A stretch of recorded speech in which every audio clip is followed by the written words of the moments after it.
Hello everyone, welcome to Apex civil services academy. इस video में मैं संविधान के महत्वपूर्ण प्रश्नों को डिस्कस करूंगी जो कि सभी एग्ज़ाम्स के लिए बहुत ही इम्पोर्टेंट हैं। ये सारे प्रश्न मैंने लक्ष्मीकांत की, जो कि संविधान के लिए पॉलिटी के लिए बहुत ही सबसे ज़्यादा ऑथेंटिक बुक है, उसी बुक से मैंने ये क्वेश्चन तैयार किए हैं जो कि आप लोगों के लिए बहुत ही यूजफुल होंगे।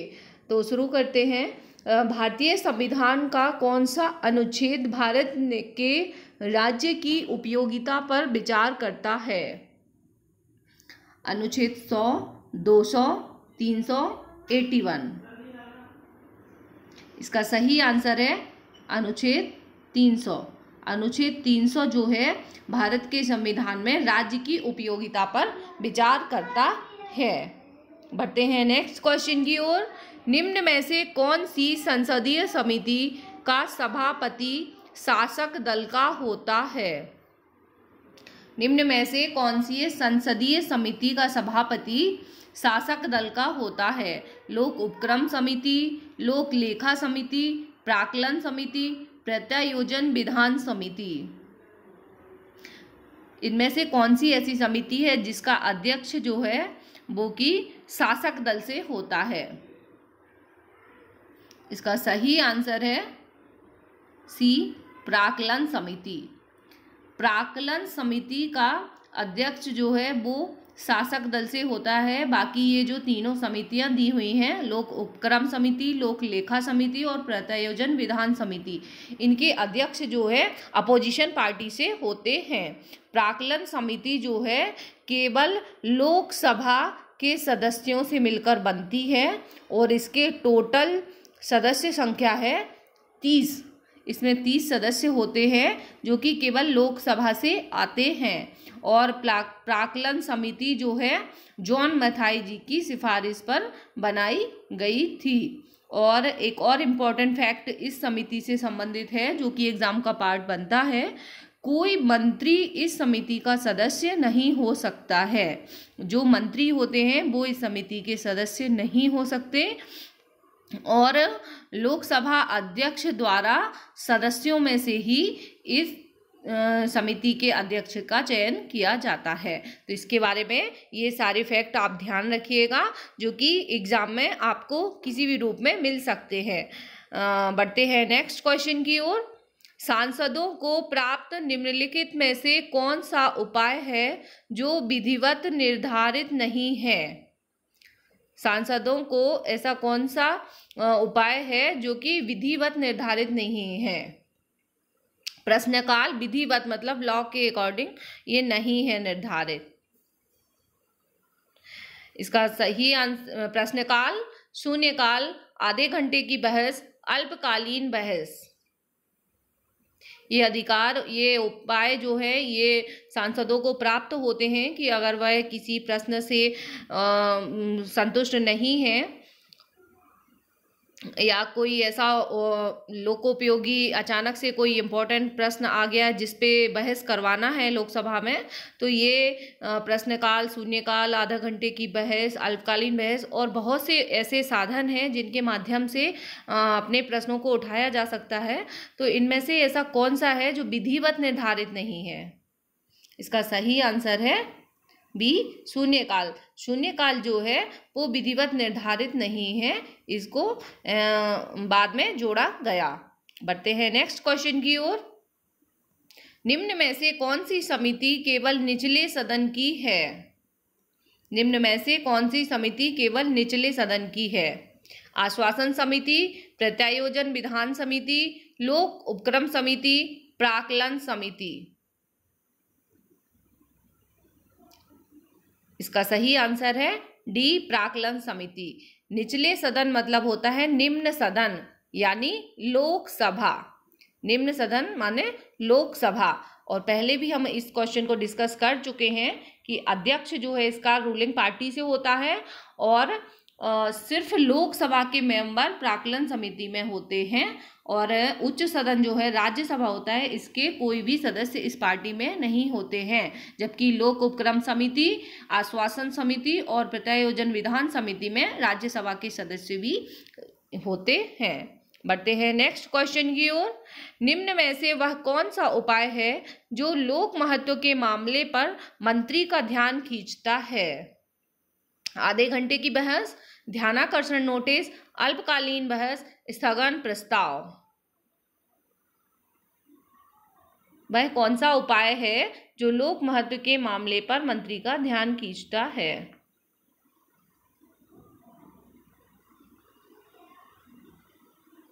इसका सही आंसर है ध्यानाकर्षण नोटिस। यदि कोई अचानक से संसद में कोई चर्चा चल रही है किसी टॉपिक पर और अचानक से कोई इम्पोर्टेंट मुद्दा आ जाता है तो ये ध्यानाकर्षण नोटिस लाकर संसद की चर्चा को रोका जा सकता है और इस पे अपनी बहस शुरू करवाई जा सकती है। बढ़ते हैं नेक्स्ट क्वेश्चन की ओर। केंद्रीय सतर्कता आयोग की स्थापना निम्न में से किसकी सिफारिश पर की गई थी? केंद्रीय सतर्कता आयोग, प्रशासनिक सुधार आयोग, गोरवाला रिपोर्ट, कृपलानी समिति, संथानम समिति। इसका सही आंसर है डी, संथानम समिति। संथानम समिति ने भ्रष्टाचार को रोकने के लिए केंद्रीय सतर्कता आयोग की स्थापना की सिफारिश की थी। ये भ्रष्टाचार से संबंधित है। ऐसा भी क्वेश्चन बन सकता है कि संथानम समिति किस टॉपिक से संबंधित है? ये भ्रष्टाचार उन्मूलन के लिए बनाई गई समिति थी। बढ़ते हैं नेक्स्ट क्वेश्चन की ओर। लोकायुक्त की संस्था सर्वप्रथम किस राज्य में स्थापित की गई थी? लोकायुक्त की संस्था सर्वप्रथम किस राज्य में स्थापित की गई थी? उड़ीसा, बिहार, पंजाब, महाराष्ट्र। जिस तरह केंद्र में लोकपाल की व्यवस्था है उसी तरह राज्य में लोकायुक्त की व्यवस्था है। तो सबसे पहले लोकायुक्त कहाँ बनाया गया था? इसका सही आंसर है महाराष्ट्र, डी, महाराष्ट्र में सबसे पहले लोकायुक्त की व्यवस्था की गई थी। उसके बाद अन्य स्टेट में बनाई गई। बढ़ते हैं नेक्स्ट क्वेश्चन की ओर। महाराष्ट्र में लोकायुक्त संस्था की स्थापना किस वर्ष हुई थी? ये क्वेश्चंस आए हुए हैं एग्जाम में, इसलिए आप ये मत सोचिएगा कि ये कहाँ से क्वेश्चन उठा के लाएं। ये सभी क्वेश्चन एग्जाम में पूछे गए हैं। 1970, 1972, 1973, 1971। महाराष्ट्र में लोकायुक्त कब बना? इसका सही आंसर है 1971। बढ़ते हैं नेक्स्ट क्वेश्चन की ओर। निर्वाचन आयोग से संबंधित अनुच्छेद कौन सा है? निर्वाचन आयोग से संबंधित अनुच्छेद कौन सा है? 324, 125, 224, 125। इसका सही आंसर है 324। 324 में निर्वाचन भारतीय संविधान के अनुच्छेद 324 में निर्वाचन आयोग की व्यवस्था की गई है जो कि सभी निर्वाचन के लिए रिस्पॉन्सिबल है। इसके अलावा राज्य स्तर पर पंचायतों के चुनाव कराने के लिए पंचायतों के लिए राज्य निर्वाचन आयोग की भी व्यवस्था की गई है। बढ़ते हैं नेक्स्ट क्वेश्चन की ओर। संघ लोक सेवा आयोग का गठन किस अनुच्छेद के तहत होता है? संघ लोक सेवा आयोग यानी यूपीएससी, जिससे आईएएस बनते हैं, यूपीएससी का गठन जो है किस अनुच्छेद के तहत होता है? 315, 316, 317, 318। इसका सही आंसर है आर्टिकल 315। संविधान के 315 में संघ लोक सेवा आयोग के बारे में बताया गया है। बढ़ते हैं नेक्स्ट क्वेश्चन की ओर।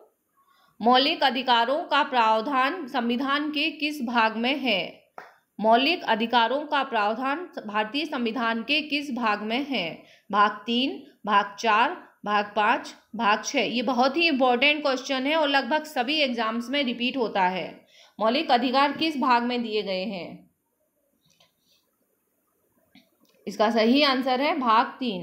भाग 3 में मौलिक अधिकारों का वर्णन किया गया है और मौलिक अधिकारों को संविधान का मैग्ना कार्टा कहा जाता है, मैग्ना कार्टा।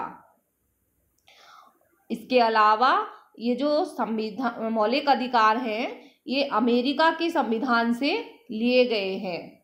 अपने यहाँ जो मौलिक अधिकार लिए गए हैं वो अमेरिका के संविधान से लिए गए हैं और मौलिक अधिकारों का वर्णन भारतीय संविधान के अनुच्छेद 12 से 35 में किया गया है। ये क्वेश्चन भी बनता है कि मौलिक अधिकार किस अनुच्छेद से संबंधित हैं, तो है 12 से 35 तक मौलिक अधिकारों का वर्णन किया गया है। और यदि ये सारे डिटेल्स आप चाहते हैं तो मेरे मेंस सीरीज में इन सभी टॉपिक्स के डिटेल्स आप पढ़ सकते हैं। बढ़ते हैं नेक्स्ट क्वेश्चन की ओर।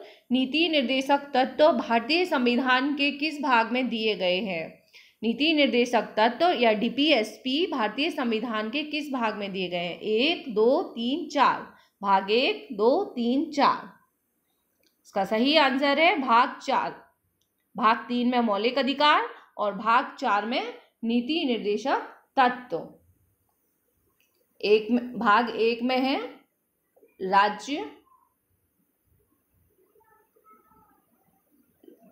राज्यों की स्थापना एवं कैसे बनते हैं, कहाँ से लिए गए हैं, कौन राज्य सीमा बना सकता है, कौन नहीं बना सकता है।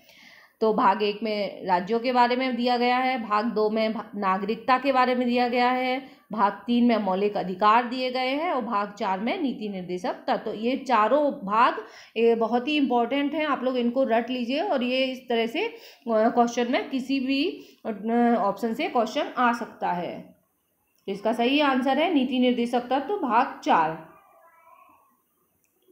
बढ़ते हैं नेक्स्ट। भाग नीति निर्देशक तत्व के बारे में कुछ डिटेल्स जान लेते हैं। ये जो है संविधान के अनुच्छेद 36 से 51 के बीच में आते हैं। 36 से 51 के बीच में इनका वर्णन किया गया है और इन नीति निर्देशक तत्वों को आयरलैंड के संविधान से लिया गया है। आयरलैंड। अब नीति निर्देशक तत्व होते क्या है? नीति निर्देशक तत्व जो है इनको ध्यान में रख के ही हमारे यहाँ की गवर्नमेंट नीति बनाएगी। मतलब नीति हमारे यहाँ जो भी रूल्स, नियम, कानून जो भी बनते हैं वो कोई भी कानून इनको ध्यान में रखकर ही बनाया जाता है। इनके अगेंस्ट नहीं जा सकता है। इनमें जो भी बातें कही गई हैं उनके दिशा निर्देश की तरह ये काम करते हैं और ये उनके मार्गदर्शक होते हैं सरकार के। बढ़ते हैं नेक्स्ट क्वेश्चन की ओर। मौलिक कर्तव्य किस अनुच्छेद के अंतर्गत आते हैं? मौलिक कर्तव्य किस अनुच्छेद के अंतर्गत आते हैं? हमारे भारतीय संविधान में मौलिक अधिकारों के साथ साथ कुछ दायित्व, नागरिकों के भी दायित्व हैं, कर्तव्य हैं जिनको मौलिक कर्तव्य के नाम से जाना जाता है और ये अनुच्छेद 51 का में वर्णन किया गया है। 51 का अनुच्छेद 51A जो कि रूस की संविधान से पहले, रूस को पुराने जो रूस था उसको USSR बोलते थे, तो USSR के संविधान से इनको हमारे संविधान में ग्रहण किया गया है और 1976 में भाग 4 में पार्ट A जोड़ा गया जिसके तहत मौलिक कर्तव्य जोड़े गए। अब हमने पहले पढ़ा है कि भाग 4 में नीति निर्देशक तत्व दिए गए हैं। उसके बाद आता है भाग 4A, 4 का पार्ट A, जिसमें मौलिक कर्तव्य की व्याख्या की गई है। और ये जो मौलिक कर्तव्य हैं ये स्वर्ण सिंह समिति, ये समिति याद रखिए, ये भी प्रश्न कई बार पूछा गया है। स्वर्ण सिंह समिति की सिफारिश पर मौलिक कर्तव्य भारतीय संविधान में जोड़े गए थे। और चलो बढ़ते हैं नेक्स्ट क्वेश्चन की ओर, फिर वीडियो ज़्यादा लंबा हो जाएगा, ज़्यादा एक्सप्लेन करेंगे तो। पंचायतों का संबंध संविधान के किस भाग से है? पंचायतों का संबंध संविधान के किस भाग से है? भाग 9, 9A, भाग 10, भाग 11। इसका सही आंसर है भाग 9। भाग 9 में, संविधान के भाग 9 में पंचायतों का वर्णन किया गया है। संविधान में टोटल जब संविधान बना था 22 भाग थे और अब 25 भाग हो गए हैं और उसमें से जो भाग 9 है उसमें पंचायतों का वर्णन किया गया है।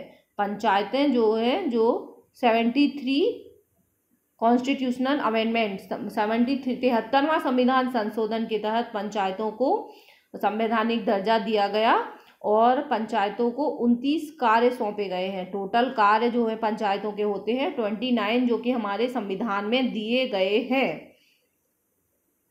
और इससे संबंधित 11 अनुसूची है। ये भी एग्जाम का पार्ट बनती है कि किस अनुसूची में पंचायत का वर्णन किया गया है। तो 11वीं अनुसूची है जिसमें पंचायत का वर्णन किया गया है। और इसके अलावा भाग 9A जो है वो नगर पालिकाओं से संबंधित है। बढ़ते हैं नेक्स्ट क्वेश्चन की ओर। केशवानंद भारती मामला किस सन में लाया गया? केशवानंद भारती मामला किस सन में लाया गया? इसका सही आंसर है 1973। ये बहुत ही इम्पोर्टेंट मामला है केशवानंद भारती मामला, और बहुत ही बार एग्जाम्स में पूछा जाता है। और तो ये क्या था? वैसे संविधान के अनुच्छेद 368 के तहत संसद को संविधान में संशोधन करने की शक्ति दी गई है, लेकिन जब ये मामला आया तो 1973 में सबसे बड़ी ज़्यादा संख्या 13 मेंबर्स की पीठ बैठी सर्वोच्च न्यायालय में, और उन्होंने एक डिसीजन दिया कि संसद को संविधान का जो मूल ढांचा है, संविधान के मूल ढांचे में संशोधन करने का अधिकार नहीं है। हमारे संविधान को वैसे संशोधित किया जा सकता है, लेकिन संविधान का मूल ढांचा संशोधित नहीं होना चाहिए। उसकी बेसिक आत्मा जो है, उसका बेसिक प्रिंसिपल जो एक्सट्रैक्ट उसका है, उसकी जो बेसिक स्ट्रक्चर है। एक दिन मैं अब आपके लिए नेक्स्ट जो मेंस वाला टॉपिक लाऊंगी, उसमें बेसिक स्ट्रक्चर वाला भी एक क्वेश्चन बनता है कि बेसिक स्ट्रक्चर संविधान का मूल ढांचा क्या है, उसमें क्या क्या आता है, तो उसके लिए अलग वीडियो बनाऊंगी। अभी आप इतना ही समझ लीजिए कि संविधान जिन मूल तथ्यों पर या कारकों पर व्यवस्थित है कि उनको संविधान से नहीं हटना चाहिए और उनका वायोलेशन नहीं होना चाहिए। कुछ ऐसे फैक्टर्स हैं, कुछ ऐसी विशेषताएं हैं संविधान की जिनका मूल ढांचे को नहीं हटाया जाना चाहिए। तो ये था केशवानंद भारती मामला, और इसको ध्यान में रखकर ही संविधान में संशोधन किया जाना चाहिए। बढ़ते हैं नेक्स्ट क्वेश्चन की ओर। संविधान को कब अधिनियमित किया गया? संविधान को कब अधिनियमित किया गया? 26 नवंबर 1950। अधिनियमित का मतलब होता है लागू करना। संविधान निर्माण अलग होता है और संविधान को लागू करना अलग होता है। तो ये संविधान का अधिनियम बना वो कब बना, ये क्वेश्चन पूछा गया है। इसका सही आंसर है 26 नवंबर 1949, 1949। ये एक एक्ट बना कि संविधान बनकर रेडी हो गया और उसको क्रियान्वित किया गया, एग्जीक्यूट किया गया, अधिनियमित बना गया, और संविधान को लागू किया गया 26 जनवरी 1950 को। हमारा संविधान लागू हुआ था, जिस दिन हम गणतंत्र दिवस भी मनाते हैं। बढ़ते हैं नेक्स्ट क्वेश्चन की ओर। मौलिक अधिकार किस देश के संविधान से लिए गए हैं? America, England, France, Ireland. इसका सही आंसर है अमेरिका। अमेरिका के संविधान से मौलिक अधिकार लिए गए हैं, जो कि हम पहले भी फर्स्ट या सेकंड क्वेश्चन में डिस्कस कर चुके हैं। बढ़ते हैं नेक्स्ट क्वेश्चन की ओर। नागरिकता का प्रावधान संविधान के किस भाग में किया गया है? नागरिकता इस साल जो भी एग्जाम होने वाली हैं सभी के लिए बहुत ही इम्पोर्टेंट टॉपिक है, क्योंकि इतना विवादित रहा है CAA कानून। तो नागरिकता का टॉपिक संविधान के लिए इस साल सभी एग्जाम्स के लिए बहुत ही इम्पोर्टेंट हो जाता है। इससे रिलेटेड जितने भी फैक्ट हैं आप लोग अच्छे से रिवाइज कर लीजिएगा। नागरिकता का प्रावधान भाग 1, 2, 3, 4। इसका आंसर है भाग 2। भाग 2 में नागरिकता का प्रावधान किया गया है, और नागरिकता से संबंधित आर्टिकल है 5 आर्टिकल। भारतीय संविधान के अनुच्छेद 5 से 11 तक नागरिकता का वर्णन किया गया है कि कौन कौन भारत का नागरिक होगा, कैसे कैसे नागरिकता ग्रहण की जा सकेगी, कैसे नागरिकता छोड़ी जा सकेगी, जब पाकिस्तान के लोग कौन कौन से हैं जो भारत के नागरिक बन सकते हैं, और रजिस्ट्रेशन के द्वारा क्या होती है, जन्म से क्या होती है। अलग अलग टाइप्स दिए गए हैं नागरिकता के, जो सभी इस भाग में दिए गए हैं। और जो नागरिकता अधिनियम 1955 था, उसके तहत अभी भी वर्तमान में नागरिकता दी जाती है। बढ़ते हैं नेक्स्ट क्वेश्चन की ओर। जब संविधान बना तब उसमें कितनी अनुसूचियां थीं? जब संविधान बना तब उसमें कितनी अनुसूचियां थी? 8, 10, 12, 14। भारत का संविधान जो है उसको सिस्टमेटिक अध्ययन की दृष्टि से या उसको अरेंज करने के लिए पूरे संविधान को 22 भागों में और 8 अनुसूचियों में बांटा गया था जब संविधान बना था। तो इसका आंसर है 8 अनुसूचियां। जब संविधान बना तब 8 अनुसूचियां थीं, लेकिन वर्तमान में अनुसूचियों की संख्या हो गई है 12। जैसे जैसे टाइम हो रहा है उसमें नए नए एक्ट जुड़ते जा रहे हैं, तो अनुसूचियों की संख्या 12 हो गई है। और पहले जब संविधान बना था जब भाग 22 थे और अभी 25 हो गए हैं। पहले अनुसूचियां 8 थी, अब 12 हो गई हैं। और अनुसूचियों के अंतर्गत ही आर्टिकल रखे गए हैं। तो पहले आर्टिकल 395 थे मूल संविधान में, लेकिन अब आर्टिकल की संख्या बढ़ के हो गई है, क्योंकि अमेंडमेंट होता है तो एक नया आर्टिकल जुड़ जाता है। तो आर्टिकल 465 टोटल आर्टिकल अभी हो गए हैं भारतीय संविधान में। बढ़ते हैं नेक्स्ट क्वेश्चन की ओर। That is last question. CAG का प्रावधान किस अनुच्छेद में किया गया है? CAG का प्रावधान किस अनुच्छेद में किया गया है? Controller and auditor general of India 140, 148, 150, 160। इसका सही आंसर है अनुच्छेद 148। आर्टिकल 148 में CAG का प्रावधान किया गया है। CAG जो है लोक वित्त का सबसे बड़ा संरक्षक होता है और CAG की नियुक्ति राष्ट्रपति करता है। और CAG का कार्यकाल जो है 6 से 65 वर्ष, जो भी पहले हो, या तो 6 वर्ष उसका कार्यकाल हो जाए या उसकी आयु 65 वर्ष हो जाए, जो भी पहले हो वो इसका कार्यकाल होता है। और उसकी नियुक्ति राष्ट्रपति करता है तथा उसको पद से हटाने का विधि नियम वही है जो कि सुप्रीम कोर्ट के चीफ जस्टिस ऑफ इंडिया को हटाने का है, जिसमें भी महाभियोग जैसी प्रक्रिया को अपनाया जाता है, जो कि हम हमारे डिटेल्स वीडियो में आप देख लेंगे। Thank you very much for watching. आज का वीडियो यहीं पूरा होता है। इसी तरह के और भी मैं विद एक्सप्लेनेशन आप लोगों को डिस्कस करती हूँ, ताकि आपका वो टॉपिक भी पूरा तैयार हो जाए। और ये 20 क्वेश्चन नहीं है, ये 20 की जगह 50 क्वेश्चन हो जाते हैं पूरे, यूँ देखें तो। और इसी तरह के और वीडियोज़ देखने के लिए हमारे चैनल को ज़्यादा से ज़्यादा शेयर कीजिए और सब्सक्राइब कीजिए। Thank you very much for watching.